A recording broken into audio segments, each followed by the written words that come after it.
ታሪካችን የሚጀምረው ሙምባይ ከተማን እያሳየን ሲሆን እዚሁ ከተማ ውስጥ አንድ ነፍሰ ገዳዮች ብቻ የሚታሰሩበት ጥብቅ እስር ቤትን እያስመለከተን ነው። እስር ቤት ውስጥ ያሉት እስረኞች ቁርሳቸውን ለመብላት ልክ እንደ ታክሲ ሰልፍ ተሰልፈው ባለበት ወቅት አንድ ጄምስ የተባለ ግዙፍና ጡንቸኛ አዲስ እስረኛ የምግብ ሰልፉን በጥብጦ ፊት ለፊት ይሰለፋል። ጄምስን በሚያስፈራ እይታው ብቻ የኮሽና ሰራተኞቹን አስገድዶ ከተለመደው ውጪ የሆነ ትልቅ መጠን ያለው ምግብ እንዲሰጡት ያደርጋል። ጄምስን በጉልበቱ ይተኩራራ ምግቡን ተቀብሎ አንድ ለብቻው ተገንጥሎ የሚበላ መነጽር የሚያደርግ አንድ ጸጥተኛ እስረኛ ጋር ይሄዳል። ጄምስም የሰውየውን ምግብ አሽቀንጥሮ በመጣል ከቦታው እንዲነሳ ያስገድደዋል። ይህንን የተመለከቱት ምግብ ቤት ውስጥ ያሉት እስረኞች ሰውየው መነጽሩን ካወለቀ ጄምስ አለቀለት እያሉ እርስ በርስ በማውራት የሚፈጠረውን ነገር ይመለከታሉ።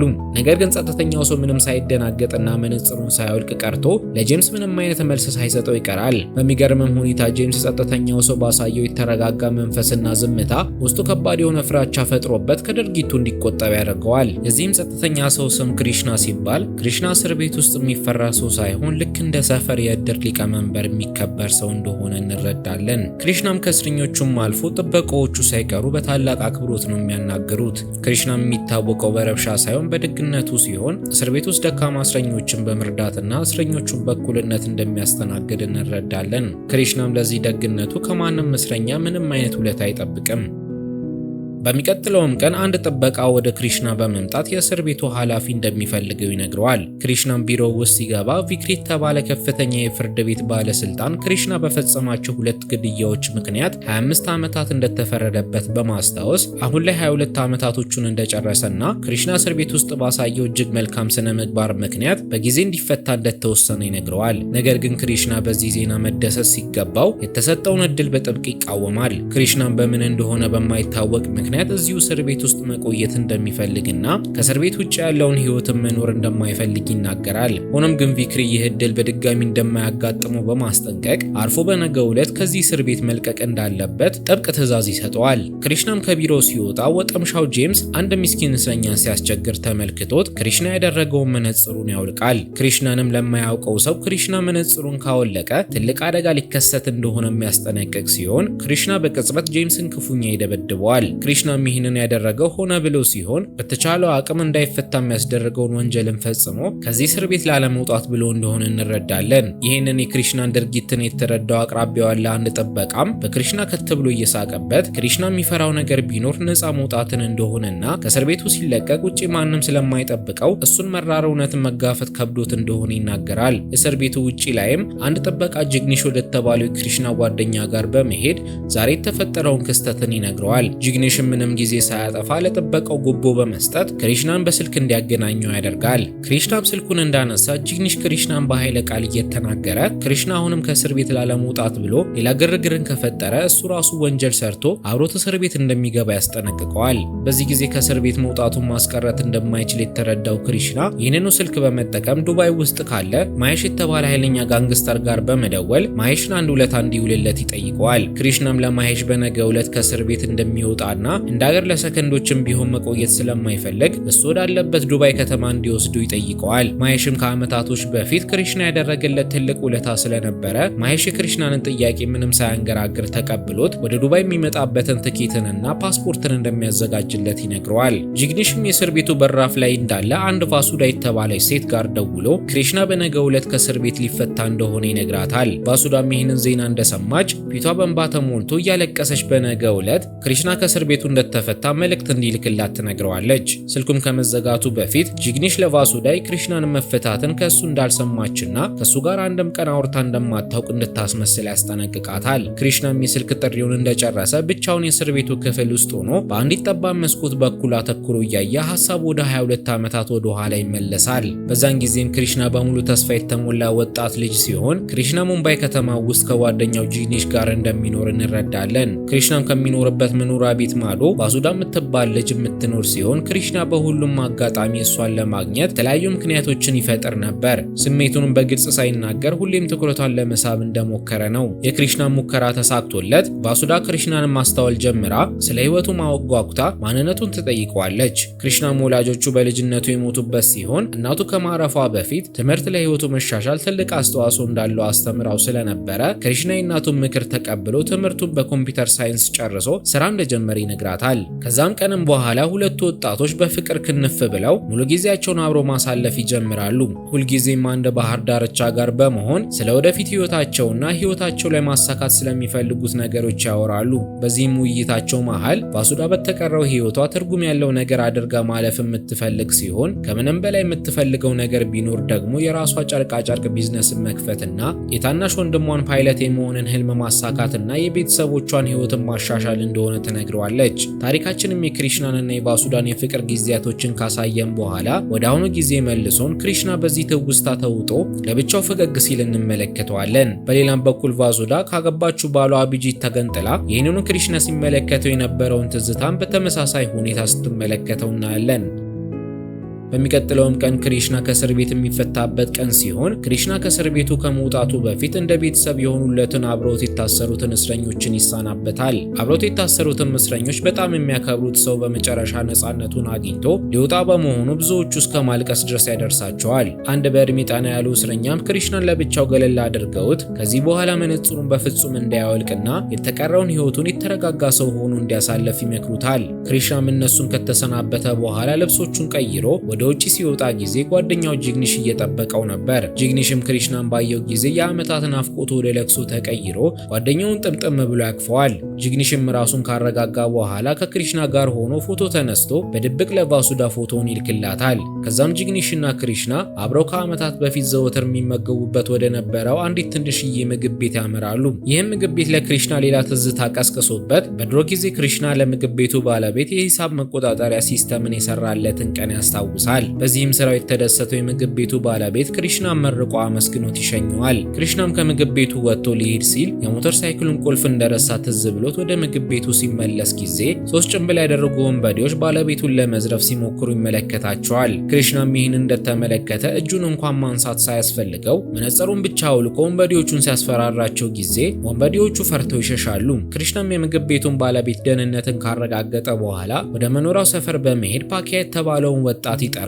ክሪሽናም ፓኪያን ለብቻው አንድ ኮሪደር ጋር አግኝቶት ክሪሽና ፓኪያን በጥፊ እያጮለው ወንብድናውን ከዚህ በኋላ እንዲያቆም ያስፈራረዋል። ለካስ ፓኪያ ቅድም ላይ ጭንብል ለብሶ የምግብ ቤቱን ባለቤት ሊዘርፈው የነበረው እሱ ሲሆን ክሪሽናም ፓኪያ በሚያደርገው ልዩ የእጅ ሀብል እንደለየው እንረዳለን። ክሪሽናም ፓኪያን በጥፊ እየመታው ሳለ የአካባቢ ሰው ግርግሩን ተመልክቶ ስለነበረ ለፓኪያ ትልቅ ውርደትን አስከትሎበታል። ወደ አሁኑ ጊዜም ስንመለስም የምግብ ቤቱ ባለቤት ክሪሽናን ባየው ጊዜ ክው ብሎ ይደነግጣል። የምግብ ቤቱ ባለቤትም ከብዙ ዓመታት በፊት ክሪሽና በዛች ቀን ላይ ከወንበዴዎቹ ያዳነውን ዕለት በማስታወስ ያመሰግነዋል። ክሪሽናና ጓደኛው ጂግኒሽም እዚሁ ምግብ ቤት ቁጭ ብለው ሻይ መጠጣት ጀምረው ክሪሽና ዛሬውን ወደ ዱባይ ሊሄድ እንደሆነና ለመጨረሻ ጊዜ ድሮ ሲኖርበት የነበረውን አፓርትመንትን እንዲያስጎበኘው ጂግኒሽን ይጠይቀዋል። ክሪሽናም ይህንን ጥያቄ ባነሳበት ቅጽበት የክሪሽና አእምሮ በድጋሚ በትዝታ ወደ ድሮ ጊዜ ይመለሳል። በዛን ጊዜ ክሪሽና ስራ ላይ ሳለ ወደ አለቃው ቢሮ ተጠርቶ ህይወቱን የሚቀይር ዜና የሰማበትን ቀን ያስታውሳል። አለቃውም ክሪሽና ለ2 ዓመት ስልጠና ወደ ጀርመን ሀገር ሊላክ ስለሆነ በረራው ነገ ስለሆነ እንዲዘጋጅ ይነግረዋል። ክሪሽናም ይህ ዜና ህይወቱን የሚቀይረው ትልቅ ዜና ሲሆን ይህንን ዜና ለባሱዳ ያካፍላታል። ባሱዳም በደስታ ብትሞላም የሚጠብቃቸውን መራራቅን ስታስብ ግን ልቧ ይሰበራል። ለዛም ክሪሽና በመነጋታው ከመሄዱ በፊት የዛሬውን ቀናቸውን አብረው ማሳለፍ ይጀምራሉ። ሲመሽም እነ ክሪሽና ያለቻቸውን ቀንን አጣጥመው ከጨረሱ በኋላ ወደ ቤት ለመሄድ ይዘጋጃሉ። እስካሁን ድረስም የሁለቱን ግንኙነትን ማንም ሰው ስለማያውቅ ሰፈር ላይ ያሉ ሰዎች እንዳያዩዋቸው በመፍራት ባሱዳ ቀድማ ከክሪሽና ሞተር ሳይክል ላይ ወርዳ የተቀረውን መንገድን በእግሯ መጓዝ ትጀምራለች። ክሪሽናም ከርቀት ሆኖ ባሱዳ ቤቷ ድረስ እስከምትገባ ድረስ ይጠብቃታል። ነገር ግን ባሱዳ ብቻዋን እየተራመደች ሳለ በድንገት በተወሰኑ ወንበዴዎች ተጠልፋ አንድ መጋዘን ውስጥ ያስገቧታል። ወንበዴዎቹም ባሱዳ ላይ ጥቃት ሊፈጽሙባት ሲሉ ባሱዳ በከፍተኛ ጩኸት ክሪሽናን ስትጠራው ክሪሽና ድምጿን ሰምቶ እየሮጠ ወደ መጋዘኑ ይገባል። እዛም ወንበዴዎቹ ላይ ጭካኔ በተሞላበት ሁኔታ ገሏቸው አስክሬኖቻቸውን እየጎተተ መንገድ ላይ ያወጣዋል። ወደ አሁኑ ጊዜ ስንመለስም ክሪሽናና ጂግኒሽ ድሮ ሲኖሩበት ወደ ነበረው አፓርትመንት ይመለሳሉ። እዛም እንደደረሱም ክሪሽና በድጋሚ በትዝታ ወደ ኋላ ይመለሳል። በዛን ጊዜም ክሪሽናና ባሱዳ ፍቅራቸው ተጧጡፎ ክሪሽና ለባሱዳ ቀለበት ለመስጠት አስቦ የጣቷን ሳይዝ በአንድ ፕላስቲክ ቀለበት መለካት ይጀምራል። ቫሱዳም ለጣቷ የሚበቃትን ቀለበትን ከሰጠችው በኋላ ክሪሽና ለቀለበቱ ያን ያክል መጨነቅ እንደሌለበትና ይሄ ፕላስቲክ ቀለበት ራሱ ለሷ በቂ እንደሆነ ልታስረዳው ትሞክራለች። በኋላም ላይ ክሪሽና ትክክለኛውን ቀለበትን ገዝቶ ከተመለሰ በኋላ ለቫሱዳ ቀለበቱን እንደገዛ ለማሳየት ከርቀት ሆኖ ምልክት ሲሰጣት ጊዜ ፓኪያ ተመልክቷቸው በሁለቱ መካከል ድብቅ የሆነ የፍቅር ግንኙነት እንዳለ ይረዳል። ክሪሽናም ቀለበቱን ይዞ ወደ አፓርትመንቱ በመመለስ ለቫሱዳ ሊሰጣት ያሰባትን ቀለበትንና የቫሱዳን ጣትን የለካበትን የፕላስቲክ ቀለበትን አንድ ላይ በአንድ ዕቃ አድርጎ የኤሌክትሪክ ቆጣሪ ሳጥን ውስጥ ይደብቀዋል። በአሁኑ ጊዜም ላይ ክሪሽና እዚሁ አፓርትመንት ክፍል ውስጥ ገብቶ ቀለበቱን ፍለጋ ይህንኑ የኤሌክትሪክ ሳጥንን ሲከፍተው ጊዜ ቀለበቱን ሳያገኘው ይቀራል። የገጠመውን ሐዘን ለማስተናገድ ጊዜ ያጣው ክሪሽና ደርቆ ሳለ ጂግኒሽ መጥቶ ሊያየው የመጣ ሰው እንዳለ ይነግረዋል። ክሪሽናም ወደ ውጪ ሲወጣ ጊዜ በሚያስደነግጥ ሁኔታ የመጣችው ሰው ቫሱዳ ነበረች። ክሪሽናም አይኑን ከሷ ላይ መንቀላቀጦት ደረጃዎቹን ይወርዳል። ቫሱዳም ክሪሽና የጠፋበትን ቀለበትን አውጥታ ትሰጠዋለች። ሆኖም ግን ክሪሽና የቀለበቱን ዕቃ ሲከፍተው ጊዜ ውስጡ የነበረው ትክክለኛው ቀለበት ብቻ ሲሆን የፕላስቲኩ ቀለበት ዕቃው ውስጥ እንደሌለ ይረዳል። ቫሱዳም የፕላስቲክ ቀለበቱ እንደጠፋባት በመናገር ትክክለኛውን ቀለበትን ከክሪሽና ከመለሰችለት በኋላ ክሪሽና ቫሱዳ ይህን ሁሉ ጊዜ ቀለበቱን ከሷ ጋር በማስቀመጧ ተገርሞ ባፈገግ ብሎ ቀለበቱን ይቀበላታል። ቫሱዳም ክሪሽና መኪና ውስጥ እንዲገባ አድርጋው በድሮ ጊዜ አዘውትሮ የሚሄዱበትና ብዙ ትዝታዎች ወዳላቸው የባህር ዳርቻ ጋር ይዛው ትሄዳለች። እዛም ባህር ዳርቻው ጋር ሆነው ስለ ድሮ ዘመን ማውራት ጀምረው ቫሱዳ ሀገር ውስጥና ከሀገር ውጭ የተስፋፋ ትልቅ የልብስ ሽመና ድርጅት እንደገነባችና የወንድሟን ፓይለት የመሆንን ህልሙን እንዳሳካችለት ትነግረዋለች።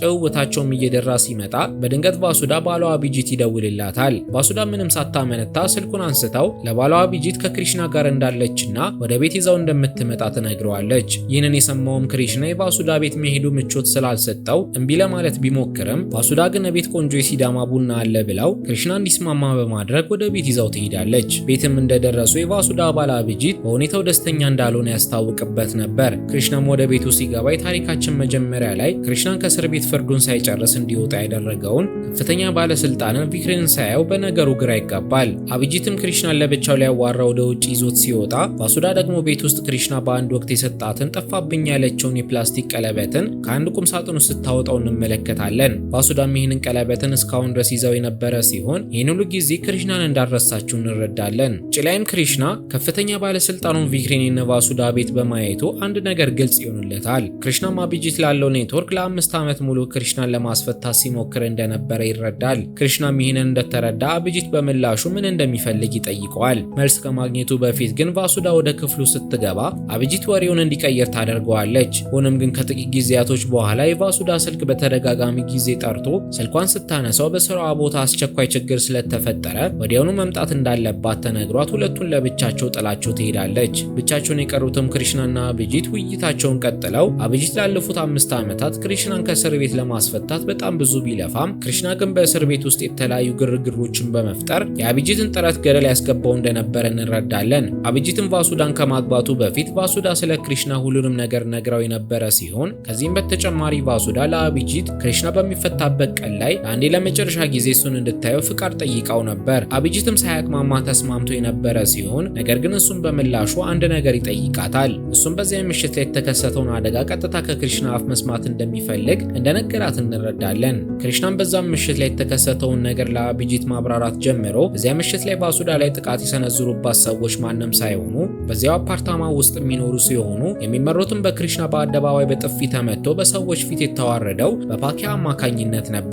ክሪሽናም ለቫሱዳ ደርሶላት ጥቃቱን ለማቆም ብሎ ሁለቱን የፓኪያን ግብረ አበሮችን ሲገላቸው ጊዜ ፓኪያ ደግሞ ለነፍሱ ፈርቶ ከአካባቢው ሮጦ ያመልጣል። ከዚያም ክሪሽና ቫሱዳ በሁለቱ ሰዎች ግድያ ውስጥ አለች ተብሎ እስር ቤት ውስጥ እንዳትገባ በመፍራት ክሪሽና ቫሱዳን ከአካባቢው እንድትሻሽና ወደ ቤት ቶሎ ብላ እንድትሄድ ይነግራታል። ከዛም ክሪሽና ሁለቱን የፓኪያን ግብረ አበሮችን ሬሳን እየጎተተ ወደ ጎዳና ላይ በመውጣት በሁለቱ ሰዎች ግድያ 25 ዓመት እንደተፈረደበት እንረዳለን። በዚህም ወሬ መሃል ጂግኒሽ ለአቢጂት ደውሎለት ከክሪሽና ጋር እንዲያገናኘው ያደርገዋል። ጂግኒሽም ወደ ዱባይ የሚጓዘው አውሮፕላን ከተወሰኑ ሰዓታቶች በኋላ ስለሚነሳ ክሪሽናን እንዲዘጋጅ ይነግረዋል። ይህ በእንዲህ እንዳለም በስራዋ ቦታ ያለችው ቫሱዳ እረፍት አጥታለች። ከክሪሽና ጋር ማድረግ የነበረባት ንግግር አሁንም እንዳላለቀ ይሰማታል። ቫሱዳም ለጂግኒሽ ደውላ የክሪሽናን በረራ ትንሽ እንዲያዘገየው ትለምነዋለች። ጂግኒሽም ተስማምቶ ወዲያውኑ ለአቢጂት በድጋሚ በመደወል ስልኩን ለክሪሽና እንዲሰጠው ካደረገው በኋላ ለክሪሽና በ1 ሰዓት ውስጥ መጥቶ እንደሚወስደው ይነግረዋል። ይነግረዋል። ስልኩም እንደተዘጋም ክሪሽና እስር ቤት ከገባ በኋላ ምን አይነት ህይወት እንዳሳለፈ ማስረዳት ይጀምራል። ክሪሽናም እስር ቤት እንደገባ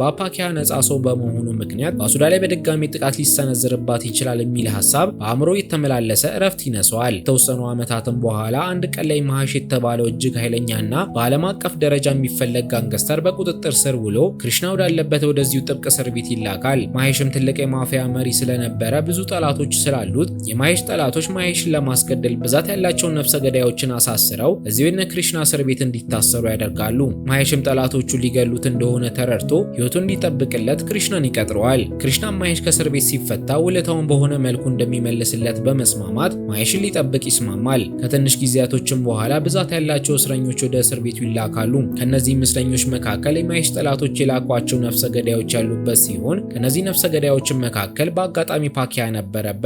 ለክሪሽናም ይህ አጋጣሚ ለበርካታ ዓመታት ሲጠብቀው የነበረው ቀን ይደርስለታል። እነ ፓኪያም ሀገር ሰላም ብለው ማሄሽን ለመግደል ወደ ማሄሽ እስር ቤት ክፍል ሲያመሩ ከፊት ለፊታቸው ክሪሽና ይቆማል። መጀመሪያም ላይ ፓኪያ ክሪሽናን ሳይለየው የነበረ ሲሆን ከትንሽ ጊዜ በኋላ ግን ክሪሽና እንደሆነ ተረድቶ ክሪሽና በቀሉን ለመወጣት አሰብስቦ ሲጠብቀው እንደነበረ ይረዳል። ለዛም ፓኪያ ግብረ አበሮቹን በመላክ ክሪሽናን ቀጥቅጠው እንዲገሉት ቢያዝም ግን ክሪሽና የሁሉንም ግብረ አበሮቹን አጥንትን ሰባብሮ ያስቀምጣቸዋል። በስተመጨረሻም ፓኪያ ለብቻው ሲቀር ጊዜ ክሪሽናና ፓኪያ ከባድ የሆነ የእጅ ለእጅ ፍልሚያ ውስጥ ይገባሉ። ሆኖም ግን ክሪሽና የበላይነቱን አግኝቶ ለዓመታት ይዞት የነበረውን በቀልን ተውጦ ፓኪያ አንገት ላይ ቢላዋ ሰክቶ ይገለዋል። ከዚህ ድርጊትም በኋላ ማሄሽ ህይወቱን ያተረፈለት ክሪሽና እንደሆነ ስለተረዳ የህይወት ዘመን ባለዕዳ ሆኖ አሁን ላይ ክሪሽና ሙሉ ወጪ በመሸፈን ወደ ዱባይ ላይ ያመጣው እንደሆነ እንረዳለን። ልክ በዚህ ጊዜም ባሱዳ ወደ ቤት ስትመለስ ይህንን አሳዛኝና ልብ ሰባሪ ታሪክ በከፊል ትሰማለች። ክሪሽና በብረት አጥር ውስጥ ታስሮ የራሱን ነጻነትን ወደ ጎን አድርጎ የባሱዳን ደህንነትን ሲጠብቅ እንደነበረ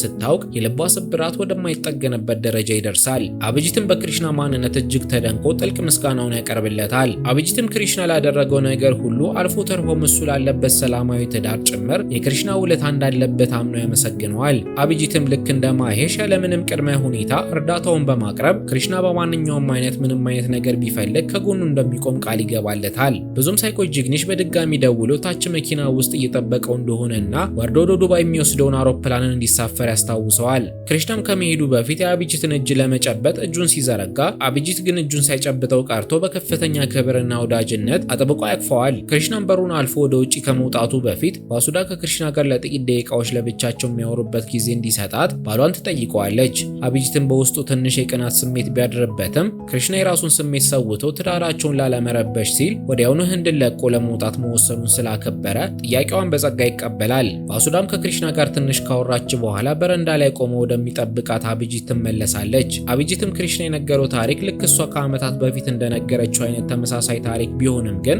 አንዳንድ የተደበቁ ያልነገረችው ታሪክ እንደሚኖር እንደሚጠረጥር ይነግራታል። ለዛም አብጂት ትዳራቸው ያለምንም የተደበቀ ጠባሳ እንዲቀጥል ሙሉና ፍጹም የሆነውን እውነት እንድትነግረው አጥብቆ ይጠይቃታል። በዚህም ጊዜ ባሱዳ እውነትም አብጂት እንዳለው አንድ የተደበቀ ታሪክ እንዳለ ታወራለች። ባሱዳም የተጠለፈችበት ምሽት ላይ ክሪሽና የባሱዳን የድረሱልኝ ጩኸትን ከመስማቱ በፊት ባሱዳ ከና ፓኪያ ጋር ባላት የሴትነት አቅም ሁሉ የተታገለች ሳለ በድንገት ሳታውቀው ከሶስቱ አጥቂዎቿ ሁለቱን ሳታስበው ትገላቸዋለች።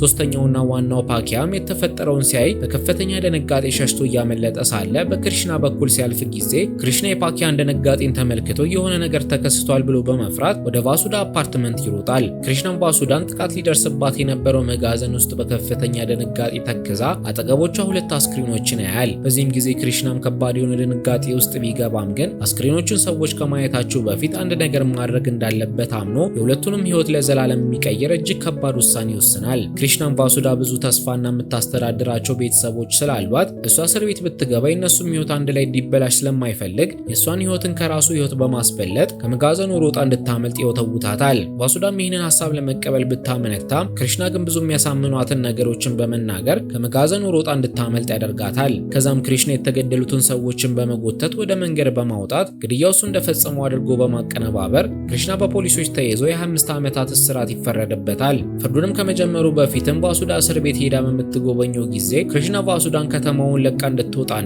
መቼም ቢሆን እስር ቤት መታ እንዳትጠይቀው ይለምናታል። በአንድ ወቅትም አብረው ያለሙት የነበረውን የመጋባትንና ልጅ የመውለድን ህልማቸውን ከሌላ ሰው ጋር እንድትፈጽሙ በመንገር እሱን ረስታው ህይወቷን እንድትቀጥል ይነግራታል። ባሱዳም ይህንን መቀበል አስቸግሯት ብታመነታም ክሪሽና ግን በድጋሚ እስር ቤት መታ ብትጠይቀው የከፈለው ይህ ሁሉ መስዋዕትነት ትርጉም አልባ እንደሚሆን ያስጠነቅቃል። ያስጠነቅቃታል።